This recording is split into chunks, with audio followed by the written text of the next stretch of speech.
Hey there, Kurt Curtis coming at you from the Full Octane Garage today. Today we're going to be talking about brake systems, custom-made brake systems.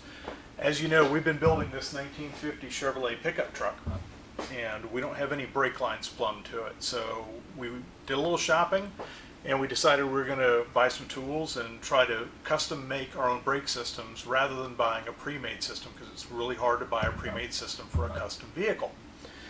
So the thing that I always hated about making your own brake lines was having to do your double flares. Those little double flare tools that you fold over, and you have to, put your little tighteners on and squeeze. They always slip out because they're too narrow, and I've always hated that. So I went shopping around. Really wanted to get one of those nice $400 or $500 units, and I was like, I don't use one enough to really warrant paying $500 for a unit. So Eastwood has this unit, and it's actually comes in its own little kit, little small kit. It's called a brake tube flaring tool, and it comes with dies starting anywhere from it does 1/4 inch, 3/8, 5/16, 3/16. We're doing 3/16 line today for this truck, and so then I just had to decide where am I going to get my materials. So I went shopping at Jegs, and Jegs sells a complete kit, gives you a little diagram of what it should look like, at least at the high level. It comes with a proportioning valve in the kit. It comes with a roll of brake line. It comes with an assortment of fittings. It comes with two different size fittings to go to your master cylinder to mate to this particular size line. And it also comes with the end hoses that go to your wheels, and it comes with mounts to mount to your chassis, so that it makes life a little bit easier to mount your lines to your chassis. And here's some more. It comes with all the spring clips to hold everything in. I got into this, and then I realized that I don't have a pipe cutter that was small enough, so I had to go to Home Depot and actually buy a pipe cutter that would cut this very small line. The other thing that you're probably going to want to have handy are some bending tools. I have an inexpensive bending tool here, which I find that I don't use much because this does wide bends, and most of the bends that I'm doing on a custom build are very tight. So I got one of these very inexpensive, and I believe this came from Eastwood, I'm not sure. But if you'll notice, it has an area where it has like a half flare. And so what we can do is we can take our line, put it in here, and it comes with two size lines, and you just bend it real lightly. It doesn't crimp. It's a very nice tool. Also comes with all of the T-brackets in this kit that allow you to tie in. Now, one thing I found out in my particular application, that I was one T-bracket short, and that's because I want to put an inline brake light sensor. My brake pedal in this truck is down under the floor. It's going to be really hard to put a plunger type system in there, so what I decided to do was I'm going to get an old style screw-in switch, which I have to adapt to another T connector, and that'll be coming probably this week sometime. Now we'll talk about the bender, the flaring tool a little bit. It's kind of a neat system because it has a removable die, and this die actually is the 45-degree die for double flares. You can also get an A-end tool that will go on this for a mere another $80. I didn't feel the need I needed it, so I went ahead and just got the one. And what this does, this does 3/16, 1/4 inch, 5/16, and 3/8. So it has a wide array of flares available. Okay, now we're going to talk about the operation of the tool. It's really a very simple tool. You basically have a press side and a die side, and a clamp to hold the die in. What you do first is you open up the clamp, you pull the top of the die out, you make sure that you have the proper die size for your tubing, and make sure that the 45-degree beveled end is facing toward the press. And how you set the tools, very simple. You put the tube out just a little bit further than the end of the die, and you set the die back in. Make sure when you're doing this that you do not forget to put your two screw ends on. This side's already been done, so once you put a double flare on here, if you don't have that, you've ruined this piece.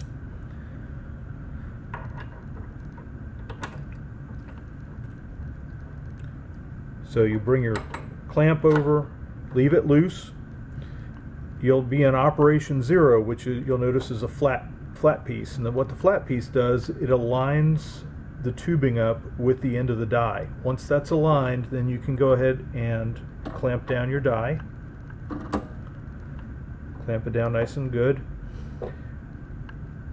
The other thing you want to make sure of is that you lubricate the ends of the press side so that as it goes into the tubing, it has some lubrication. I tend to use the type of brake fluid that I'm going to be using. I'm using some silicone brake fluid, so I'll pre-lube these. The next step in this process is to go to operation 1 with the particular size tube you have. So I'm going to operation 1 3/16. Then all you need to do is pull on your rod, and it's going to bottom out. Once it bottoms out, operation 1 is complete.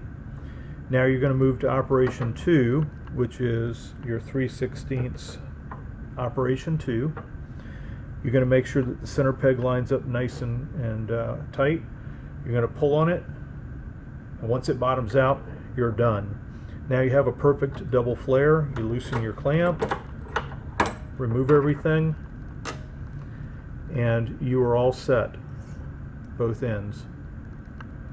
The shortest line flare with these short fittings that you can possibly do is going to be about 2 3/4 inches, 3 inches to be safe, because when you put it into the die, you have to remember that you have to have 2 fittings to be able to clear on the line.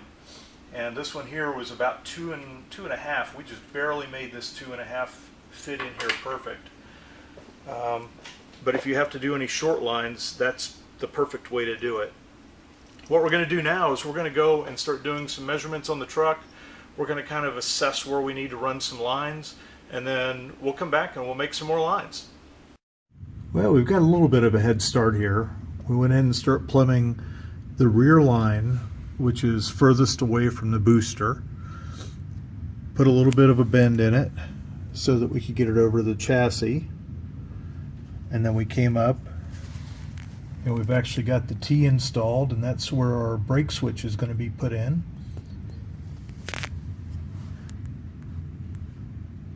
And then we put our rear pressure adjustment switch in. This is going to allow us to give less or more brake to the rear.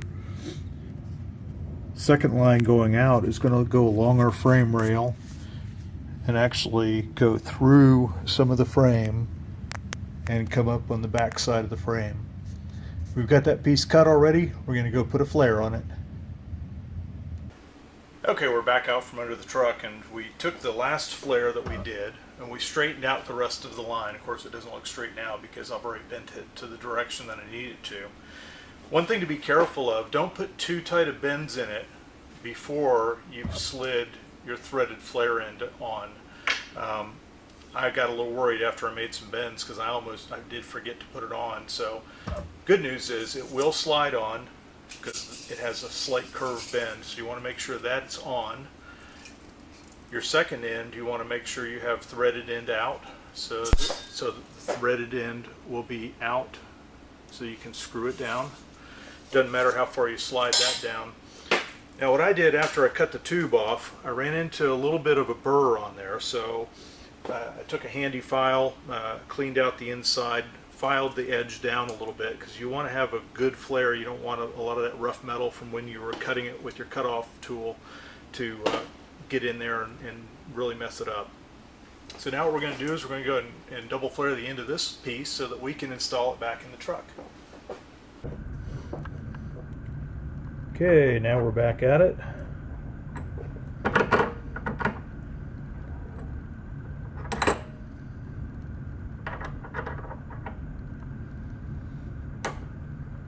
Made some custom bends.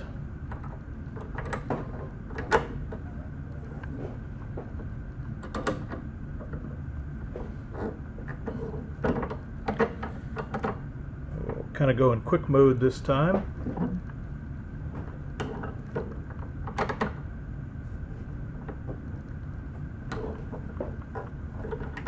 And that is how fast a double flare takes. One more for this side. Don't forget to put your ends on.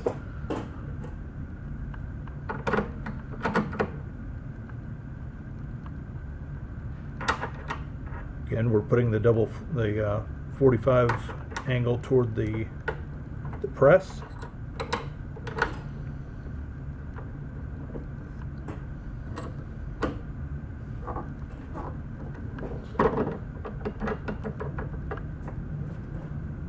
Oops.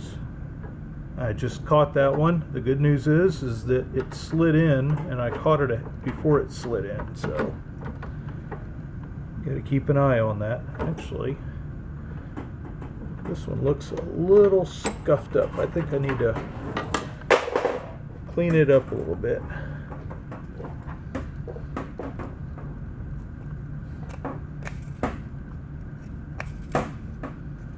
Clean any burrs off of them and file them down. That one looks a lot better.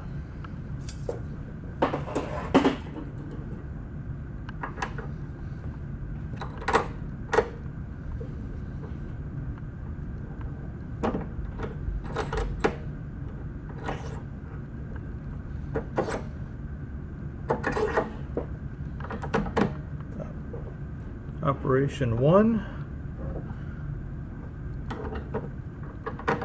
Operation 2,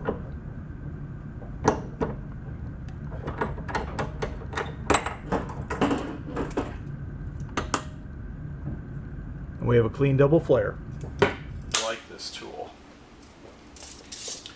Okay, now we have another perfect flare, and we are ready to go put this back on the truck. You can bend it a little bit more. This is we did the mild steel. We did not do stainless steel. Stainless steel is a real bear to bend, and it's even harder to put double flares, but this will work with stainless steel line.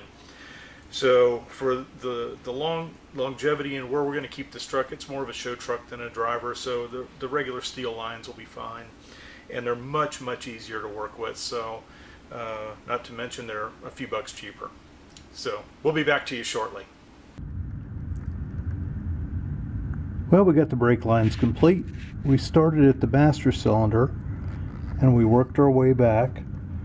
One thing we did find is that we're going to have to replace this T with the third leg to have a pipe thread, 1/4 inch pipe thread for the brake light switch. That's on its way.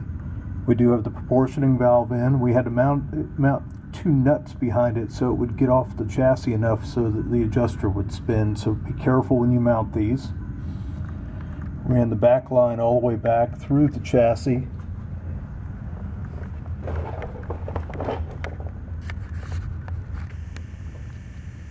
Went up over the rails.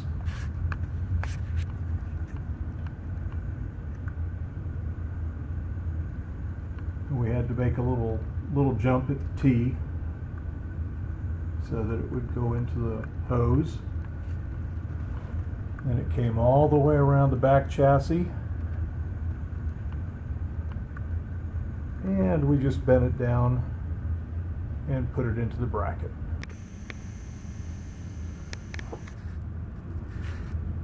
This is how we ended up having to tie into the back. We took just a little bit of a loop off the T, dropped it into the rear brake line. We carried it across the rear cross member, and then we dropped back down into the other rear brake line. Now, coming out for the front line, we went and made it real tight bend underneath of the master, and then we tucked it nicely into the chassis. We followed the top of the chassis rail actually.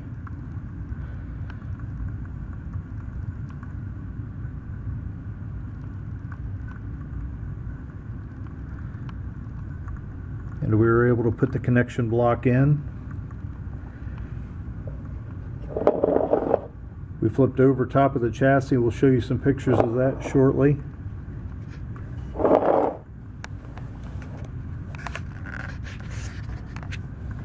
Then we went across the front cross member, down, secured it in 2 locations, came back over top, and we'll show you what the top side looks like.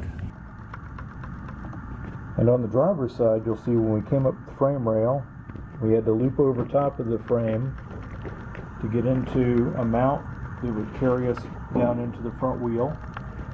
And then you'll notice it went down across the frame, and we'll follow to the other side of the truck, where we actually came up, looped back over the frame in a good spot, down to the wheels, and secured everything. One thing I was really worried about when buying a system like this is I was like, does it really work as advertised? You look at the YouTube videos, you look at their advertisements, and everything looks like it's so simple and so easy to do. And you're thinking it can't be that easy. This thing rocks. It is absolutely that easy. It makes a perfect flare every time that I've used it. I've never screwed one up, so you're going to have very little waste when it comes to your lines.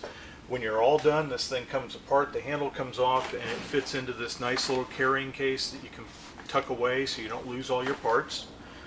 And so far, this thing rocks. I would definitely recommend it. 2 thumbs up. Thanks for joining us today at the Full Octane Garage. We hope you enjoyed this episode. If you liked what you saw, please don't forget to leave a thumbs up. Also subscribe to our channel and like us on Facebook. Also, we'd love to have some feedback on what you like, what you don't like, and things you'd like to see in the future. So leave us some comments.